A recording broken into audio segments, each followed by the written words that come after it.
Linear செய்திகளுக்காக சித்ரா. விரிவான செய்திகளை தற்போது பார்க்கலாம். தமிழக அரசியலில் கட்சி மாறும் நிகழ்வுகள் குறித்து அதிமுக முன்னாள் அமைச்சர் ஆர்.பி. உதயகுமார் கடுமையாக விமர்சித்துள்ளார். மதுரையில் பேசிய அதிமுக முன்னாள் அமைச்சர் ஆர்.பி. உதயகுமார், தாவேக அரசு ஜனநாயகத்தை கேலி கூத்தாக மாற்றி கோவில் திருவிழாவில் பிள்ளைகளை பிடிப்பது போல மக்கள் பிரதிநிதிகளை தங்கள் பக்கம் இழுத்து வருவதாக குற்றம் சாட்டினார். கரூர் விஜயபாஸ்கர் இரட்டை இலை சின்னத்தில் வெற்றி பெற்று தற்போது தாவேகாவில் இணைந்திருப்பது ஜனநாயகத்திற்கு நல்லதல்ல என்றும் இது 6வது எம்எல்ஏ கட்சி மாறும் சம்பவம் என்றும் கூறினார். மேலும் தாவேக அரசு இடைத்தேர்தலை நோக்கி திட்டமிட்டு செயல்படுகிறது என்றும் அரசியல் ஆணவம் நீடிக்காது, காலம் மாறும்போது ஜனநாயகத்தின் வலிமையை மக்கள் உணர்த்துவார்கள் என்றும் ஆர்.பி. உதயகுமார் தெரிவித்தார். நாம் வாழ்ந்து காட்டினால் வரலாறு இல்லையே அது தகராறு. இப்போது கரூர் விஜயபாஸ்கர் தகராறை ஆரம்பித்து வைத்திருக்கின்றார்கள். இன்றைக்கு நம்ம முதல்வர் விஜய் ஊதுகின்ற மகிடிக்கு தமிழ்நாட்டு மக்கள் மட்டுமே மயங்கி கிடக்கிறார்கள் என்று யாரும் நினைத்து விட வேண்டாம். நடைபெற்ற சட்டமன்ற தேர்தலில் தாவேகா கட்சியை எதிர்த்து மக்களால் தேர்ந்தெடுக்கப்பட்ட மக்கள் பிரதிநிதிகளும் தொடர்ந்து விஜய் ஊதுகிற மகிடிக்கு மயக்கம் அடைந்து வருகிறார்கள். அதிலே கரூர் விஜயபாஸ்கர் இரட்டை இலையிலே வெற்றி பெற்று மயங்கி போன 6வது சட்டமன்ற உறுப்பினர். எங்கே போய் நிற்குமோ இந்த ஜனநாயக கேலி கூத்து. இப்படி தொடர்ந்து கொஞ்சமும் கூச்சமில்லாமல் அச்சமின்றி அரங்கேற்றி வருகின்ற அரசியல் அலங்கோலத்தை தட்டி கேட்பதற்கு விஜயன் மகுடிக்கு மயங்கி கிடக்கிற தமிழ் சமுதாயத்திற்கு இப்போது வேண்டுமானால் துணிச்சல் இல்லாமல் இருக்கலாம். ஆனால் இனி இப்படியே தான் காலம் போகும் என்று மாண்புமிகு முதல்வர் விஜய் நினைத்தால் அது தவறு. விரைவிலேயே தயாராகுங்கள் முதல்வர் அவர்களே. தமிழ் சமுதாயம் உங்களுக்கு துணிச்சலான முடிவை தருவதற்கு காத்து கொண்டிருக்கிறது. மதுரையில் பிரபல கேக் கடையில் காலாவதியான கேக் விற்பனை செய்யப்பட்டதாக வாடிக்கையாளர் அளித்த புகாரை தொடர்ந்து உணவு பாதுகாப்புத்துறை அதிகாரிகள் மற்றும் காவல்துறையினர் திடீர் ஆய்வு மேற்கொண்ட சம்பவம் பரபரப்பினை ஏற்படுத்தியுள்ளது. மதுரை நேரு நகரைச் சேர்ந்த சுல்தான் தனது மகனுடன் பைபாஸ் சாலையில் உள்ள பிளாக் ஃபாரஸ்ட் கேக் கடையில் மவுஸ் வகை கேக் வாங்கி சென்றுள்ளார். வீட்டில் சாப்பிட்ட போது கேக் புளிப்பு சுவையுடன் இருந்ததால் அதன் தயாரிப்பு தேதியை பார்த்தபோது 10 நாட்கள் காலாவதியான கேக் வழங்கப்பட்டிருப்பது தெரிய வந்ததாகவும் கூறப்படுகிறது.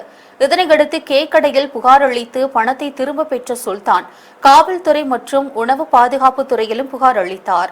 அதன் பேரில் SS காலனி காவல்துறையினரும் உணவு பாதுகாப்புத்துறை அதிகாரிகளும் கடையில் திடீர் ஆய்வு மேற்கொண்டு காலாவதியான பொருட்கள் விற்பனை செய்யப்பட்டதா என்பது குறித்து விசாரணை நடத்தினர். இந்த சம்பவம் மதுரையில் பரபரப்பை ஏற்படுத்தியுள்ளது. ஸ்கூல் முடிஞ்சு போகையில வழக்கமா இங்கிட்ட கூட்டிட்டு போறது வழக்கம். ஸோ ஸ்நாக்ஸ் எப்பயுமே ரெகுலராக கேட்பான், வாங்கி கொடுப்பேன். இன்னும் இந்த கடையில் தான் வாங்க வைப்பேன் பையனுக்கு. இப்போ இன்னைக்கு கேட்கும்போது மவுஸ் தான் வேணும்ட்டான். சரி மவுஸ் வாங்கி கொடுத்தேன். வாங்கி கொடுத்தது நானும் டேட்டை பார்க்காம வாங்கிட்டு, பையன் கேட்ட ஆர்வத்தில் அவன் வாங்கிட்டான். நானும் அவங்களும் பேக் பண்ணி கொடுத்துட்டாங்க. வீட்டுக்கு கொண்டு போயிட்டேன். போன உடனே ஒரு ஆசையில் பிரித்து சாப்பிட ஆரம்பிச்சுட்டான். எடுத்த உடனே அப்பா என்னப்பா புளிச்ச தோசை மாவு கேக் மாதிரி இருக்குப்பா ஒரு மாதிரி அப்படின்ட்டான். இப்போ கொண்டாமான்னு வாங்கி நான் சாப்பிட்டு பார்க்குறேன், ஒரு மாதிரி கெட்டு போயிடுச்சு. அப்புறம் டேட்டை பார்த்தேன். அது வரைக்கும் கவனக்குறை என்னுடைய தவறு இருக்குல்ல, டேட்டை பார்க்காம வாங்கிட்டு போயிட்டேன். டேட்டை பார்த்ததுக்கு அப்புறம் தான் அது 10 நாள் எக்ஸ்பைரி ஆன பொருளாக இருக்கு. அவங்க சைடுல இனிமே இந்த மாதிரி தவறு நடக்காம நாங்க பாத்துக்கிறோம்ட்டாங்க. இது வரைக்கும் அந்த மாதிரி தவறு நடந்தது இல்லைங்க, இப்பதான் வாங்கினதுல இந்த இஷ்யூ ஆச்சு. இனிமே இந்த மாதிரி தவறு நடக்காம பாத்துக்கிறேன் அப்படின்னு இருக்காங்க. 1 நாள் 2 நாள் எக்ஸ்பைரி ஆனா பரவாயில்ல, ஒரு 10 நாள் எக்ஸ்பைரி ஆனதுதான் நமக்கு சங்கடமா இருக்கு, வேற ஒண்ணும். இஸ்லாமிய மதத்திற்கு மாறும் பிற்படுத்தப்பட்டோருக்கான இடஒதுக்கீடு தொடர்பான அரசாணையை ரத்து செய்த நீதிமன்ற தீர்ப்பை கண்டித்து தமிழ்நாடு தௌஹீத் ஜமாத் அமைப்பினர் மதுரையில் கண்டன ஆர்ப்பாட்டம் நடத்தி அரசு மேல்முறையீடு செய்ய வேண்டும் என்றும் வலியுறுத்தினர். மதுரையில் தமிழ்நாடு தௌஹீத் ஜமாத் மாவட்ட அமைப்பு சார்பில் இஸ்லாமிய மதத்திற்கு மாறும் பிற்படுத்தப்பட்டோருக்கான இடஒதுக்கீடு தொடர்பான அரசாணையை ரத்து செய்த நீதிமன்ற தீர்ப்பை கண்டித்து கண்டன ஆர்ப்பாட்டம் நடைபெற்றது. மாநில தலைவர் அப்துல் கரீம் தலைமையில் நடைபெற்ற இந்த ஆர்ப்பாட்டத்தில் 500க்கும் மேற்பட்டோர் பங்கேற்று சமூக நீதியை பாதுகாக்க தமிழக அரசு இந்த வழக்கில் மேல்முறையீடு செய்ய வேண்டும் என்றும் வலியுறுத்தினர். மேலும் இஸ்லாமியர்களின் இடஒதுக்கீட்டு உரிமை பாதிக்கப்படுவதாக கூறி பதாகைகள் ஏந்தி கண்டன முழக்கங்களையும் எழுப்பினர். பின்னர் செய்தியாளர்களிடம் பேசிய அப்துல் கரீம், நீதிமன்ற தீர்ப்பை எதிர்த்து தமிழக அரசு உடனடியாக மேல்முறையீடு செய்ய வேண்டும் என்றும் வலியுறுத்தினார். இஸ்லாத்தை ஏற்று தலித் சமூகத்தில் உள்ளவர்கள் வருவார்களே ஆனால், தாழ்த்தப்பட்ட சமூகத்தில் உள்ளவர்கள் இஸ்லாத்தை ஏற்று வருவார்களே ஆனால், அவர்களை பிசி அந்தஸ்துல நாங்க வைக்க மாட்டோம், பேக்வர்ட் கிளாஸ் அந்தஸ்துல அவங்களுக்கு தர மாட்டோம். ஏன்னா தமிழகத்தில் இடஒதுக்கீட்டை பெறுவதாக இருந்தால் முஸ்லிம்கள்ல சில குறிப்பிட்ட அந்த உட்பிரிவுகள் இருந்தா தான் அந்த இடஒதுக்கீட்டை பெற முடியும். அப்ப அந்த அவர் இஸ்லாத்தை ஏற்று வரக்கூடியவர்கள் அவங்க இஸ்லாத்தை ஏற்பதற்கு முன்னாடி இடஒதுக்கீட்டை பெறுகிறார்கள், தலித் என்ற அடிப்படையில், தாழ்த்தப்பட்ட மக்கள் என்ற அடிப்படையில். ஆனா அவங்க இஸ்லாத்திற்கு வந்த காரணத்தினால உங்களுக்கு அந்த உரிமையை தர மாட்டோம் என்கிற அளவுல இன்றைக்கு உயர் நீதிமன்றத்தினுடைய தீர்ப்பு இருக்கிறது. இன்னும் சொல்ல போனால் தமிழக அரசாங்கமே 2024 ஒரு ஜிஓவை பாஸ் பண்ணாங்க, அந்த ஜிஓவை ரத்து செய்து வைத்திருக்கிறார்கள். கோவை மாவட்டம் தொண்டாமுத்தூர் அருகே உள்ள தேவராயபுரம் அரசு உயர்நிலைப் பள்ளியின் பொன் விழா சிறப்பாக நடைபெற்றது. இதில் அமைச்சர் வி சம்பத்குமார் உள்ளிட்ட முக்கிய பிரமுகர்கள் பங்கேற்று பள்ளியின் வளர்ச்சிக்கான உறுதுணையை உறுதியளித்தனர். கோவை தொண்டாமுத்தூர் அருகே தேவராயபுரம் அரசு உயர்நிலைப் பள்ளியின் பொன் விழா வெகு விமர்சையாக நடைபெற்றது.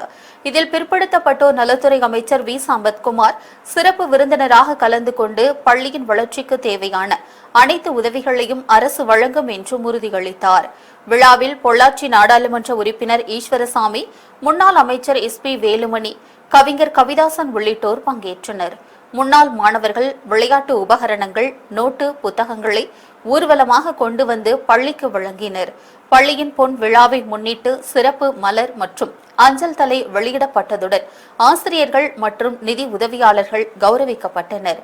கல்வியை மையமாக கொண்ட இந்த பொன் விழா மாணவர்கள் மற்றும் பொதுமக்களின் உற்சாக பங்கேற்புடன் சிறப்பாக நிறைவடைந்தது. திருப்பூர் மாவட்டம் தாராபுரத்தில் பட்டப்பகலில் மாம்பழ வியாபாரம் செய்து கொண்டிருந்த பெண் மீது மர்ம நபர் கொடூரமாக தாக்குதல் நடத்தி காதை அறுத்து தங்க நகையை பறித்து சென்ற சம்பவம் பெரும் அதிர்ச்சியை ஏற்படுத்தியுள்ளது. திருப்பூர் மாவட்டம் தாராபுரம் அருகே உள்ளாய்பாளையம் பகுதியில் மாம்பழ வியாபாரம் செய்து வந்த பாத்திமா என்பவரிடம் மாம்பழம் வாங்குவது போல் வந்த மர்ம நபர் அவரது காதில் அணிந்திருந்த தங்கத்தோட்டை பறிக்க முயன்றுள்ளார். அவர் எதிர்ப்பு தெரிவித்ததால் அருகில் கிடந்த கல் மற்றும் காலி மதுபாட்டிலால் தாக்கி காதை அறுத்து சுமார் 1 பவுன் தங்க நகையை பறித்துக் கொண்டு தப்பி சென்றதாகவும் கூறப்படுகிறது. பலத்த காயமடைந்த பாத்திமா மீட்கப்பட்டு முதலில் தாராபுரம் அரசு மருத்துவமனையிலும் பின்னர் மேல் சிகிச்சைக்காக திருப்பூர் அரசு மருத்துவமனையிலும் அனுமதிக்கப்பட்டுள்ளார். சம்பவம் குறித்து வழக்கு பதிவு செய்த தாராபுரம் போலீசார் சிசிடிவி காட்சிகளை ஆய்வு செய்து தப்பி ஓடிய மர்ம நபரை தீவிரமாக தேடி வருகின்றனர். செங்கல்பட்டு மாவட்டம் மதுராந்தகத்தில் உள்ள ஏரி காத்த ராமர் திருக்கோவிலின் பிரம்மோற்சவ திருவிழாவையொட்டி யானை வாகன உற்சவம் மற்றும் அன்னதான நிகழ்ச்சி சிறப்பாக நடைபெற்றது. செங்கல்பட்டு மாவட்டம் மதுராந்தகத்தில் அமைந்துள்ள ஏரி காத்த ராமர் திருக்கோவிலில் பிரம்மோற்சவ திருவிழாவின் 6ஆம் நாளையொட்டி யானை வாகன உற்சவம் கோலாகலமாக நடைபெற்றது. இதனை முன்னிட்டு மதுராந்தகம் தாலுகா அலுவலக ஊழியர்கள் சார்பில் பக்தர்கள் மற்றும் பொதுமக்களுக்கு அன்னதானம் வழங்கப்பட்டது.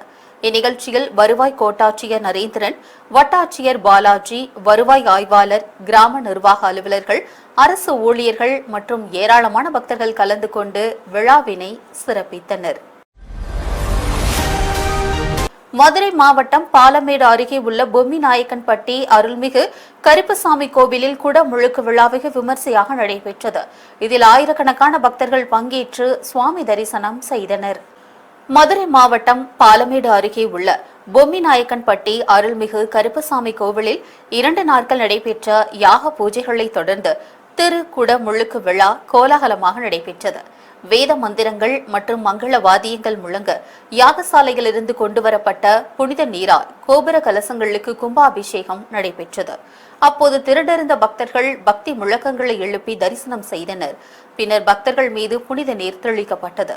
இந்த விழாவில் பாலமேடு, பொம்மிநாயக்கன்பட்டி மற்றும் சுற்றுவட்டார பகுதிகளைச் சேர்ந்த ஏராளமான பக்தர்கள் கலந்து கொண்டு சுவாமி தரிசனம் செய்தனர்.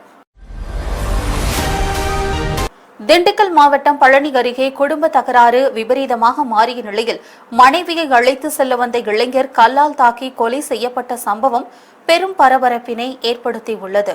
திண்டுக்கல் மாவட்டம் பழனி அருகே சரவணம்பட்டி கிராமத்தைச் சேர்ந்த துர்க்கைராஜ் என்பவர் குடும்ப தகராறின் காரணமாக பிரிந்து வாழ்ந்து வந்த மனைவியை அழைத்து செல்வதற்காக மாமனார் வீட்டிற்கு சென்றதாக கூறப்படுகிறது.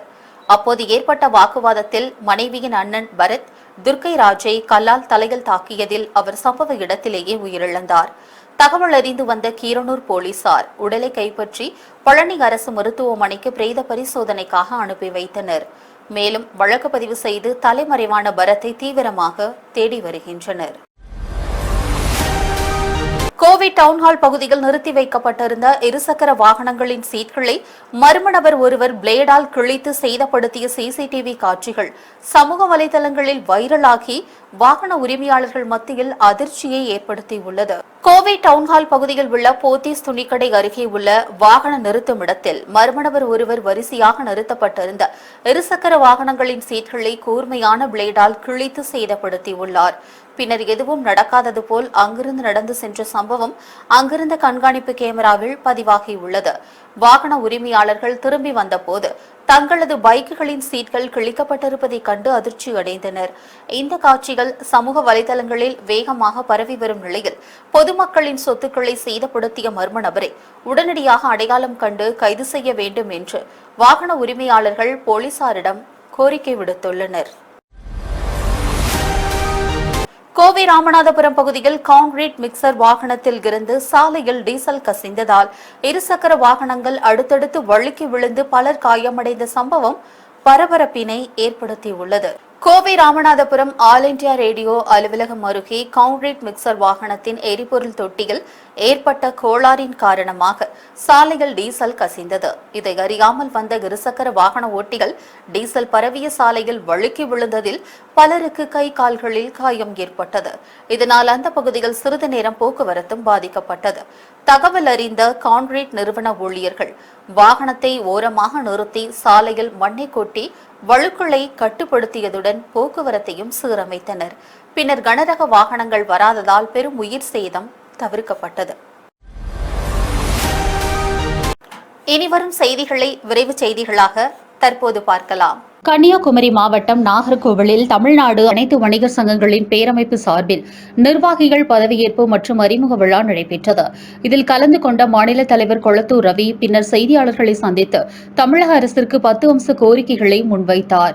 வணிக உரிமம் பெற்ற அனைத்து வணிகர்களையும் அரசே முன்வந்து வணிகர் நல வாரியத்தில் இணைக்க வேண்டும், வணிகர்களுக்கு ஓய்வூதிய திட்டத்தை செயல்படுத்த வேண்டும், மேலும் ஆண்டுதோறும் மே 5ஆம் தேதி அனுசரிக்கப்படும் வணிகர்கள் தினத்தை அரசு தினமாக அறிவித்து பொது விடுமுறை வழங்க வேண்டும் என்றும் அவர் வலியுறுத்தினார். வந்திருக்கக்கூடிய வணிகர்கள் மத்தியில, மாவட்ட மாநில நிர்வாகிகள் மத்தியில எங்களுடைய மாவட்ட தலைவராக என் குமரன் என்கிற நாகேந்திரனை மாவட்டத்தினுடைய தலைவராக புதிதாக பொறுப்பாக அறிவித்தார். 10 அம்ச கோரிக்கைகள், பிரதானமான கோரிக்கைகள் என்னன்னு சொன்னோம்னா, வணிகர்கள் எந்த வகையிலையும் வணிகர்களுக்கு எந்த இடையூறும் இருக்கக்கூடாதுங்கிறத தெளிவாக சொல்லியிருக்கோம். புதிதாக பொறுப்பேற்றிருக்கக்கூடிய தமிழக முதலமைச்சர் விஜய் அவர்களுக்கு முதல் தீர்மானம் நன்றி அறிவிப்பு தீர்மானமாக நாங்கள் கொடுத்துருக்குறோம். காரணம் என்ன, வரக்கூடிய முதலமைச்சர் யார் வந்தாலும் எங்களுடைய அரசு நல்லா இருக்கட்டும், நல்லா இயங்கட்டுங்கிற கருத்தை நம்ம வச்சிருக்கிறோம். இது இல்லாமல் பிரதானமான கோரிக்கையா தொடர்ந்து நம்ம வலியுறுத்திக்கிட்டு இருக்கிறது, வணிக உரிமம் பெற்று கடை நடத்தக்கூடியவர்கள் அவர்களாவே வணிக நல வாரியத்தில் அரசு இணைச்சிடணும். அப்பந்தான் அந்த வணிகர்களுக்கு அரசு கொடுக்க வேண்டிய பொருளாதாரத்துல கிடைக்கும். ஏன்னா இன்னைக்கு இருக்கக்கூடிய சூழல்ல எவ்வளவோ இருக்கு, இந்த அரசு பொதுமக்களுக்கு செய்யறாங்க, வணிகர்களுக்கு செய்யறதே இல்லை. அடுத்த கட்ட தீர்மானமாக ஓய்வு பெறக்கூடிய வயது வரும்போது 60 வயசை கடந்த உடனே ஓய்வூதிய திட்டம் கண்டிப்பா வணிகர்களுக்கு கிடைக்கணுங்கிறத நம்ம சொல்லிக்கிட்டே வரோம். மதுரை மாநகராட்சியின் 100 வார்டுகளில் இருந்து சேகரிக்கப்படும் கழிவு நீரை வெள்ளக்கல் சுத்திகரிப்பு நிலையத்திற்கு கொண்டு செல்லும் ராட்சச குழாயில் உடைப்பு ஏற்பட்டதால் கழிவுநீர் சாலைகளில் ஆறு போல் பெருக்கெடுத்து ஓடி வருகிறது. வெள்ளக்கல் திருப்பரங்குன்றம் சாலையில் கழிவுநீர் தேங்கி ஓடுவதால் வாகன ஓட்டிகள் மற்றும் பொதுமக்கள் கடும் சிரமத்தை சந்தித்து வருகின்றனர். மேலும் தொற்றுநோய் பரவும் அபாயம் இருப்பதாகவும் சம்பவ இடத்திற்கு அருகிலேயே குப்பை கிடங்கு இருந்தும் குழாய் உடைப்பை உடனடியாக சரி செய்ய மாநகராட்சி அதிகாரிகள் நடவடிக்கை எடுக்கவில்லை என்றும் பொதுமக்கள் குற்றம் சாட்டியுள்ளனர்.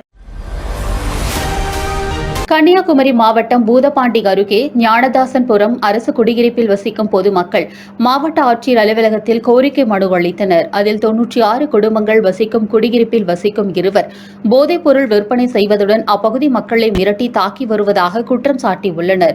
இதுகுறித்து தகவல் அறிந்த போலீசார் வந்து போதைப் பொருட்களை பறிமுதல் செய்தும் சம்பந்தப்பட்ட இருவரையும் கைது செய்யாமல் விட்டதாகவும் இதனால் குடியிருப்பு மக்கள் அச்சத்துடன் வாழ்ந்து வருவதாகவும் தெரிவித்துள்ளனர். எனவே சம்பந்தப்பட்டவர்கள் மீது உரிய நடவடிக்கை எடுத்து குடியிருப்பில் பாதுகாப்பை உறுதி செய்ய வேண்டும் என்றும் மாவட்ட நிர்வாகத்திடம் பொதுமக்கள் கோரிக்கை விடுத்துள்ளனர். ஊராட்சியில ஞானதாசபுரம் அடுக்குமாடி குடியிருப்புல வசித்து வரோம். இது குடிசை மாற்று வாரியத்து மூலமா எங்களுக்கு தந்த வீடு. இங்க கொஞ்சம் 2 ரவுடிங்க அங்க வீடு வாங்கி இருக்காங்க. ஒருத்தங்க வாடகைக்கு இருக்காங்க, ஒருத்தங்க வீடு வாங்கி இருக்காங்க. அது அவங்க தாத்தா பேர்ல வாங்கிட்டு அங்க இருக்காங்க. அடிக்கடி ஜெயிலுக்கு போயிட்டு வர்றது அந்த மாதிரி தான் நடந்துட்டு இருக்கு. அங்க போதைப் பொருள் பரிமாற்றம் நடந்துட்டு இருக்கு. நாங்க தட்டி கேட்கல மீன்ஸ் எங்க கேட்டா எங்களுக்கு ஏதாவது பாதிப்பு இருக்கும். நாங்க கேட்காம என்னோட அப்பா எங்க அண்ணன் 2 பேருமே முந்தா நாள் நைட்டு கடுமையா தாக்கி அவங்க 2 பேருமே ஆசாரிபுரம் ஹாஸ்பிட்டல் இருக்காங்க. இப்ப என்னன்னா போலீஸ் வந்தாங்க. போலீஸ் அவங்க வீட்டுல ரெக்கவர் பண்ணி போதைப் பொருள்லாம் எடுத்துட்டு போயிருக்காங்க. அது என்ன போதைப் பொருள்லாம் எங்களுக்கு தெரியாது, எடுத்துட்டு போயிருக்காங்க. இன்னும் அவங்கள அரெஸ்ட் பண்ணல. அரெஸ்ட் பண்ணி எங்களுக்கு தகுந்த நடவடிக்கை எடுக்கணும். இப்போ நாங்க மனு கொடுத்தாச்சு. மனு கொடுத்தா அந்த வீட்டை நாங்க அவங்கள மாத்த சொல்றோம். குடிசை மாற்று வாரியத்துல அது பண்ண முடியாதுன்னு சொல்றாங்க. அவங்க இனி அங்க இருக்க எங்களுக்கு அங்க நிறைய சின்ன குழந்தைங்க இருக்காங்க, வாலிப பசங்க இருக்காங்க. இன்னும் பாதிப்புகள் அதிகமாக தான் செய்யும். கண்டிப்பா அதுக்கு ஒரு நடவடிக்கை. திண்டுக்கல் மாவட்டம் கொடைரோடு, பள்ளப்பட்டி, நிலக்கோட்டை மற்றும் நகர் பகுதிகளில் போலி ரசீதுகளை பயன்படுத்தி அனுமதியின்றி கிராவல் மண் கடத்தப்படுவதாக பொதுமக்கள் குற்றம் சாட்டியுள்ளனர். மேலும் அதிகாரிகளின் ஆதரவுடன் இரவு பகலாக இயங்கும் டிப்பர் லாரிகள் குடியிருப்பு மற்றும் நெரிசலான சாலைகளில் அதிவேகமாக செல்வதால் மாணவர்கள், விவசாயிகள், வியாபாரிகள் உள்ளிட்டோர் அச்சமடைந்துள்ளனர். அதிவேகமாக செல்லும் லாரிகளிலிருந்து மண் மற்றும் கற்கள் சாலையில் பறப்பதால் விபத்து அபாயமும் அதிகரித்துள்ளதாக கூறப்படுகிறது. எனவே சட்டவிரோத மண் கடத்தலை தடுத்து பொதுமக்களின் பாதுகாப்பை உறுதி செய்ய சம்பந்தப்பட்ட அதிகாரிகள் உடனடி நடவடிக்கை எடுக்க வேண்டும் என்றும் சமூக ஆர்வலர்களும் பொதுமக்களும் கோரிக்கை விடுத்துள்ளனர். திருச்சி காந்தி மார்க்கெட் கல்மந்தை பகுதியைச் சேர்ந்த சுமை தூக்கும் தொழிலாளி ராஜமாணிக்கம் என்பவர் அப்பகுதியில் உள்ள கழிப்பறை அருகே உயிரிழந்த நிலையில் மீட்கப்பட்டார். தகவல் அறிந்த காந்தி மார்க்கெட் காவல்துறையினர் உடலை கைப்பற்றி பிரேத பரிசோதனைக்காக திருச்சி அரசு மருத்துவமனைக்கு அனுப்பி வைத்தனர். முதல்கட்ட விசாரணையில் ராஜமாணிக்கம் போதை ஊசி பயன்படுத்தி வந்ததாகவும் அளவுக்கு அதிகமாக பயன்படுத்தியதால் உயிரிழந்திருக்கலாம் என்ற சந்தேகம் எழுந்துள்ளது. இருப்பினும் அவர் போதை ஊசியின் காரணமாக உயிரிழந்தாரா அல்லது வேறு ஏதேனும் காரணம் உள்ளதா என்பது குறித்து பல்வேறு கோணங்களில் காவல்துறையினர் தொடர்ந்து விசாரணை நடத்தி வருகின்றனர். மதுரையில் செய்தியாளர்களை சந்தித்த விடுதலை சிறுத்தைகள் கட்சி தலைவர் திருமாவளவன், தாவேகா அரசிற்கு ஆதரவு அளிக்கும் கூட்டணி கட்சிகள் தொடர்ந்து உறுதுணையாக இருப்பதால் இந்த அரசு 5 ஆண்டுகளுக்கு எந்த இடையூறுமின்றி செயல்படும் என்று நம்பிக்கை இருப்பதாக தெரிவித்தார். மேலும் அதிமுக சட்டமன்ற உறுப்பினர்கள் அடுத்தடுத்து பதவி விலகும் நிலை ஏற்பட்டிருப்பது அக்கட்சியின் உள்கட்சி முரண்பாடுகள் குறித்து விவாதிக்க வேண்டிய முக்கிய விஷயம் என்றும் கூறினார். பள்ளிகளில் ஜாதி அடையாளங்களை ஊக்குவிக்க கூடாது என்ற அரசின் நிலைப்பாட்டை வரவேற்ற அவர், அமைச்சர் சரத்குமார் மீதான போதைப்பொருள் குற்றச்சாட்டு ஆதாரத்துடன் நிரூபிக்கப்பட வேண்டும், ஆதாரமின்றி எந்த கருத்தையும் கூற முடியாது என்றும் தெரிவித்தார். காங்கிரஸை பொறுத்தவரையில் எல்லா கட்சிகளுக்கும் முன்னதாக அந்த அணிக்கு ஆதரவு மட்டும் நல்காமல் கூட்டணியில் இணைகிறோம், உள்ளாட்சி தேர்தல், நாடாளுமன்ற தேர்தல் வரையில் என்னென்ன தேவைகள் என்பன குறித்து அறிவித்துவிட்டு அவர்கள் அந்த கூட்டணி உறவை உறுதிப்படுத்தினார்கள். அடுத்து இடதுசாரிகள் வெளியிலிருந்து ஆதரவு நல்குகிறார்கள். 5 ஆண்டுகள் வரையில் இந்த ஆட்சி தொடர வேண்டும் என்பதே இடதுசாரிகளின் விருப்பம் என்பதை திரும்ப திரும்ப அவர்கள் உறுதிப்படுத்தி வருகிறார்கள். அதே நிலைப்பாட்டைத்தான் விடுதலை சிறுத்தைகள் கட்சியும் கொண்டிருக்கிறது. எனவே இந்த ஆட்சி 5 ஆண்டுகளுக்கு எந்த இடையூறும் இல்லாமல் வெற்றிகரமாக இயங்கும் என்று நான் பெரிதும் நம்புகிறேன். கோவை வ.உ.சி. பூங்கா அருகே அகில இந்திய மக்கள் உரிமைகள் மற்றும் சட்ட விழிப்புணர்வு கழகம் சார்பில் பெண்களுக்கான சிறப்பு விழிப்புணர்வு நிகழ்ச்சி நடைபெற்றது. இதில் வழக்கறிஞர்கள், சமூக ஆர்வலர்கள் மற்றும் சிங்கப்பெண் சிறப்பு பிரிவு காவல் உதவி ஆய்வாளர் அனிதா உள்ளிட்டோர் கலந்து கொண்டு பெண்களின் உரிமைகள், சட்ட விழிப்புணர்வு மற்றும் பாதுகாப்பு குறித்து சிறப்புரையாற்றினர். அப்போது பேசிய உதவி ஆய்வாளர் அனிதா, பெண்களின் வாழ்க்கை பயணம் பல சவால்கள் நிறைந்ததாக இருந்தாலும் தன்னம்பிக்கை மற்றும் துணிச்சலுடன் முன்னேறினால் சாதனை பெண்களாக உயர முடியும் என்றார். மேலும் போராட்ட களத்திற்கு ஒரு பெண் வருவதே அவரது முதல் வெற்றி என்றும் சமூகத்தில் பெண்கள் தங்கள் உரிமைகளை உணர்ந்து தைரியமாக முன்னேற வேண்டும் என்றும் வலியுறுத்தினார். சிவகங்கை மாவட்டத்தைச் சேர்ந்த ஆகாஷ் டெலிஷன் உயிரிழப்பு வழக்கில் நீதிமன்ற வழிகாட்டுதலின்படி பாதுகாக்கப்பட்டிருந்த அவரது உடல் கடந்த 17ஆம் தேதி மதுரை தத்தநேரி மின் மயானத்தில் தகனம் செய்யப்பட்டது. இந்நிலையில் நீதிமன்றம் அடக்கம் செய்ய உத்தரவிட்டிருந்த நிலையில் உடல் தகனம் செய்யப்பட்டதாக கூறி அவரது பெற்றோர் மற்றும் ஆதரவாளர்கள் மதுரை கோட்டாட்சியரிடம் மனு அளித்தனர். பின்னர் செய்தியாளர்களிடம் பேசிய வழக்கறிஞர் லெனின் ஆதாரங்களை அளிக்கும் நோக்கில் உடல் தகனம் செய்யப்பட்டதாக குற்றம் சாட்டினார். மேலும் ஆகாஷ் டெலிசனின் அஸ்தியை வழங்க வேண்டும் என்றும் வழங்கப்படாவிட்டால் போராட்டத்தில் ஈடுபடுவோம் என்றும் தெரிவித்தார். இல்ல அந்த அஸ்தியை நாங்க அதை பேசி மெதுவா அது முடிவு பண்ணுவோம் அப்படின்னு சொல்லிட்டு தான் இன்னைக்கு அஸ்தியை வாங்குறதுக்கு தான் வந்திருக்கோம். அது வாங்கும்போது இந்த அநீதி நிகழ்ந்திருக்கு அப்படின்றத பொதுமக்கள் மத்தியில் நாங்கள் கொண்டு போக வேண்டிய அவசியம் இருக்கு, பதிவு பண்ண வேண்டிய அவசியம் இருக்கு. அந்த அடிப்படையில் நாங்கள் இது பத்திரிகையில் இந்த செய்தியாக பொதுமக்கள்கிட்ட எங்கள் கருத்தை சொல்கிறோம். இப்போ ஆர்டிஓ சந்திச்சுட்டு எங்களுடைய ஆகாஷுடைய அஸ்தியை வாங்குறதுக்கு நாங்கள் போகிறோம். ஆர்டிஓட்ட பேசிட்டு எங்கே அந்த அஸ்தி இருக்கோ அங்கே போய் கேட்டு வாங்குறதுக்கான வந்திருக்கோம். அப்போ இந்த உத்தரவு ஒரு இல்லீகலான உத்தரவு, ஒரு டிஸ்போஸான வழக்கில் ஒரு உத்தரவு போடப்பட்டு அதை அடக்கம்ன்ற பேரில் எரித்து தடயத்தை அழிச்சிருக்காங்க. அந்த நேரம் கூட சம்பந்தப்பட்ட உறவினர்களை ஆகாஷ் குடும்பத்தை கைது பண்ணி அடிச்சிருக்காங்க. ஆகாஷுடைய தங்கச்சியை கூட அடிச்சிருக்காங்க. கூட வந்த மலைச்சாமின்ற ஒரு தோழரை கூட அடிச்சிருக்காங்க. அப்போ இது சட்ட விரோதம். ஒரு மது விற்பனைக்கு எதிராக போராடிய தட்டி கேட்ட ஆகாஷை அடித்து கொலை பண்ணிட்டு இன்னைக்கு எல்லாமே சட்டவிரோதமாக நடத்தப்படுது காவல்துறைக்கு ஆதரவா. திருப்பூர் மாவட்டம் தாராபுரத்தில் தமிழ்நாடு அரசு அனைத்து துறை ஓய்வூதியர் சங்கத்தின் 9வது வட்ட பேரவைக் கூட்டம் நடைபெற்றது. இதில் மூத்த ஓய்வூதியர்கள் கௌரவிக்கப்பட்டதுடன் சங்கத்தின் மாநில தலைவர் ஜெயச்சந்திரன் பல்வேறு தீர்மானங்களை வெளியிட்டார். தேர்தல் வாக்குறுதியின்படி பழைய ஓய்வூதிய திட்டத்தை அமல்படுத்த வேண்டும், 70 வயதிற்கு மேற்பட்டோருக்கு கூடுதல் ஓய்வூதியம் வழங்க வேண்டும், மருத்துவ காப்பீட்டு திட்டத்தை விரிவுபடுத்த வேண்டும், மூத்த குடிமக்களுக்கு அரசு பேருந்துகளில் இலவச பயண அட்டை வழங்க வேண்டும் உள்ளிட்ட கோரிக்கைகளை அவர் வலியுறுத்தினார். மேலும் தாராபுரம் பகுதியில் ஓய்வூதியர்களின் நிலுவைத் தொகையை வழங்குவது, நடைபாதை ஆக்கிரமிப்புகளை அகற்றுவது மற்றும் ஈரோடு தாராபுரம் பழனி புதிய ரயில் பாதை அமைப்பது உள்ளிட்ட கோரிக்கைகளையும் அரசின் கவனத்திற்கு கொண்டு வந்தார். முக்கியத்துவம் என்னவென்றால், நாங்கள் எங்களுடைய சங்கத்தை வலுப்படுத்துவதும் அதே நேரத்தில் எங்களுடைய கோரிக்கைகளை அரசாங்கத்துக்கு முன்னிறுத்துவதும் தான் இந்த பேரவையுடைய நோக்கமாக இருக்கிறது. இன்றைக்கு தமிழகத்திலே புதிய அரசு என்பது வந்திருக்கிறது. ஊழியர் நலன் என்ற அந்த ஒற்றை வார்த்தையில் நாங்கள் இணக்கமாக இருப்போம் என்று சொல்லுகிறார்கள். நாங்கள் அதை வரவேற்றிருக்கிறோம். ஆனால் அதே நேரத்திலே இதுவரை ஊழியர்களுக்கான நலன்களே எந்த பணியும் அவர்கள் செய்யவில்லை. குறிப்பாக 70 வயது நிரம்பியவர்களுக்கு நாங்கள் 10% ஓய்வூதியம் வேண்டும் என்று, கூடுதல் ஓய்வூதியம் என்று கேட்டிருக்கிறோம். அதை பற்றி அவர்கள் அறிக்கையிலே சட்டமன்றத்திலே எதுவுமே சொல்லவில்லை. அதே போல சத்துணவிலே பணிபுரிவர்கள், அங்கன்வாடியிலே பணிபுரிவர்கள், அவர்களுக்கு குறைந்தபட்ச ஓய்வூதியம் வேண்டும் என்று கேட்டிருக்கிறோம். அதை பற்றியும் அவர்கள் ஒன்றும் சொல்லவில்லை. குறிப்பாக அங்கன்வாடி ஊழியர்கள் 3440 என்று கடந்த ஆட்சியிலே உயர்த்தப்பட்ட ஓய்வு கூட இதுவரை வழங்காமல் இழுத்தடிக்கிறார்கள். இப்படிப்பட்ட போக்குகளை நாங்கள் கண்டிக்க வேண்டிய நிலைமையிலே இருக்கிறோம். கோவையில் செய்தியாளர்களிடம் பேசிய முன்னாள் அமைச்சர் SP வேலுமணி, எதுவாக இருந்தாலும் முதலில் உங்களிடம்தான் தெரிவிப்பேன். ஆனால் அதற்கு முன்பே நீங்கள் ஃபிளாஷ் நியூஸ் வெளியிட்டு வருகிறீர்கள் என்றும் கூறினார். மேலும் அதிமுக இருக்கக்கூடாது என்பது போல் சில ஊடகங்கள் தொடர்ந்து கேள்விகள் எழுப்பி செய்திகளை வெளியிடுகின்றன. எந்த முக்கிய தகவலாக இருந்தாலும் அதை நாங்களே அதிகாரப்பூர்வமாக தெரிவிப்போம் என்றும் அவர் தெரிவித்தார். சென்னை போற அவ்வளவுதான். நீங்க மீடியாவே அதிமுக நாங்களும் இருக்கக்கூடாது முடிவு பண்ணி போடுறீங்களா காலத்துல நீங்களே பிளாஸ்டிக் போட்டிருக்கீங்க. எதா இருந்தாலும் பத்திரிகை சொல்லுவேன். நன்றி நன்றி.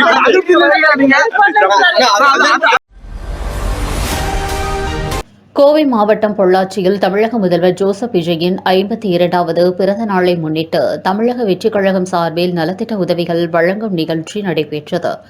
14வது வார்டு குமரன் நகரில் நடைபெற்ற இந்த நிகழ்ச்சியில் அங்கன்வாடி பள்ளிக்கு தண்ணீர் சுத்திகரிப்பு இயந்திரம் வழங்கப்பட்டதுடன் குழந்தைகளுக்கு இனிப்புகள் மற்றும் குடிநீர் கேன்களும் வழங்கப்பட்டன.